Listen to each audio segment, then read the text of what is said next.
Students take a pretest and a post-test on each standard. The reason I do the pretest and the post-test is basically because I want to be able to identify where my kids are already at with that certain skill. So it helps me put them in groups based on kids that the lower scores may be struggling with it, maybe they haven't been so exposed to it, and then the higher kids, the kids that are scoring 90s and aboves, I can do more enrichment things with, or move them on rather than doing like remediation groups. And after the pretest, usually it'll take us about a week to get through the standard. The kids love to see the growth from the pretest to the post-test. I choose to give the same exact test, so it truly compares their data rather than having different questions or different amounts of questions.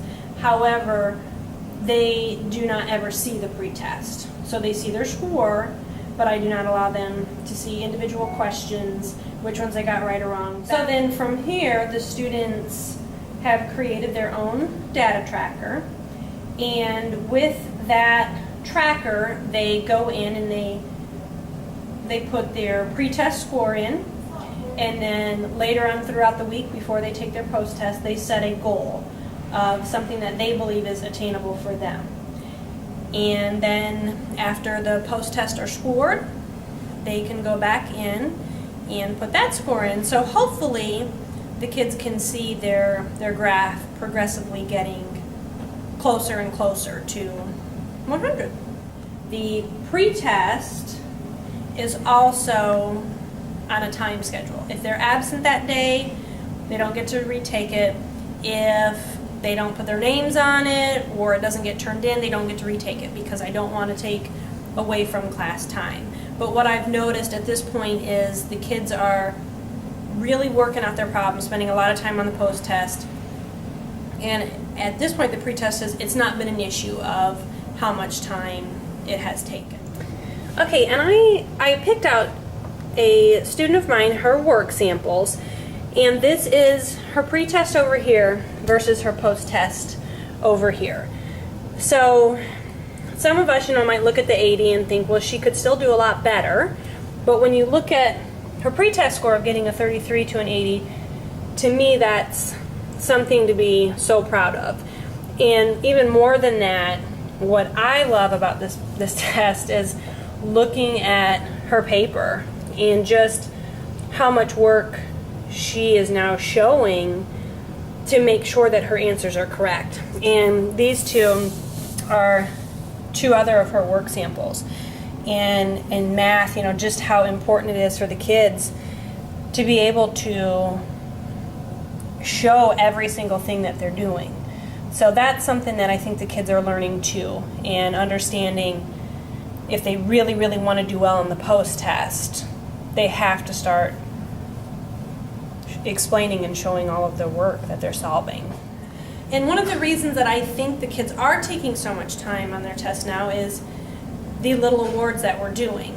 And originally, the first week or so, it takes some time to get it set up and let them know the expectations. But then once it kind of gets moving, it takes I pass their test back, we plug in our data in the tracker, and I call up each student that whoever received the highest score that week. So one week it might be 100, the next week it might be a 95. So whichever kids received the highest, and they just get the little paper trophy with their name on it. And I also give an award for the most growth. And that again changes each week too, because sometimes it might be 45 points growth, the next week it might be 65 points. So really it takes one day a week to do the celebration, and we're talking 10 minutes, 15 at the absolute most, I would say. You guys look up here. Our wall trophies are updated.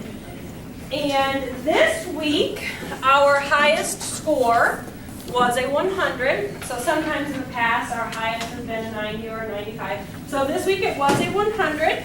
So if I say your name, I want you to come right up here and stand. Noah. For this week. of what they would like to reach. So this class set a goal.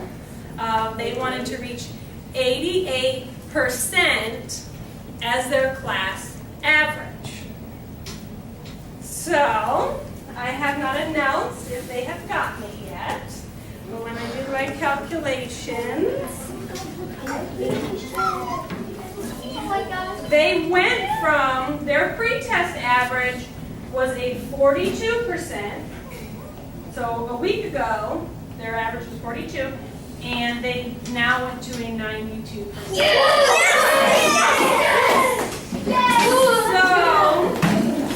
they got it. And would someone like to tell Mrs. Gander what your celebration, your hand, what your celebration, what you all wanted to do this week if we won? And we have to get it approved, but Kaylee, you want to tell her? We wanted to play on the 5th and 6th grade playground for 15 minutes of our recess.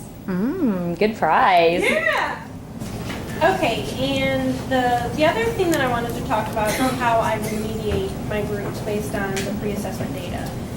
And I would say on average, in my 2 blocks, there's blah, blah, blah, blah. 3 to 4 kids that I feel already have a very It's strong hard to explain. Like, go through the understanding dictionary. of It means like of it's the a piece material of before we get started in it. Like And thicker on so one throughout part the than week, other. Yeah, thicker I on kind one of part bump than the other. Yeah. those students on to more enrichment activities. 10 marks has been the biggest one at this point throughout the year, and then I'll create, depending on each standard, creating different things.